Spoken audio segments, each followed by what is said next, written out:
In just a couple of days, the Titans will host their home opener in front of an empty stadium, but that may not be the case for long.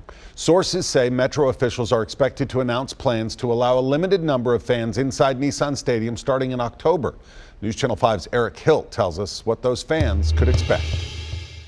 Even though Nissan Stadium sits empty right now, sources confirm that city leaders are expected to announce plans to allow some fans inside for Titans games starting in October. So what will that look like? There are a few details about how many fans will be allowed in, but we can look to other NFL teams as an example. In week 1, 2 teams had fans inside the stadium, and this weekend 4 stadiums plan to have fans. How many fans vary. The Colts allow the least, with just 2,500 fans inside Lucas Oil Stadium, while on Sunday the Jaguars had the most, with 25% capacity, or 16,000 people. The virus doesn't really have a magic number. Dr. David Aronoff is an infectious diseases specialist at Vanderbilt University Medical Center, and he says the number of fans allowed inside Nissan comes down to what executives and experts decide is right. It may be that 10% of the stadium is the magic number. It may be 20%, but really it's going to be on a venue by venue basis,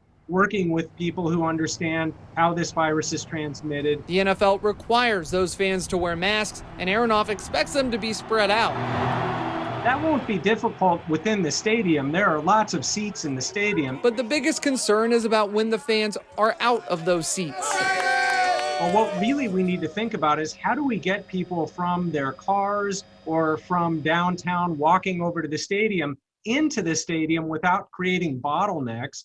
How do we make sure we avoid compacting lines of people at the concession stand? Questions that will have to be answered before these gates reopen at Nissan Stadium. The last thing that we would want to see coming out of what should be an enjoyable event like a football game at Nissan Stadium is for somebody to get hospitalized or die from COVID-19.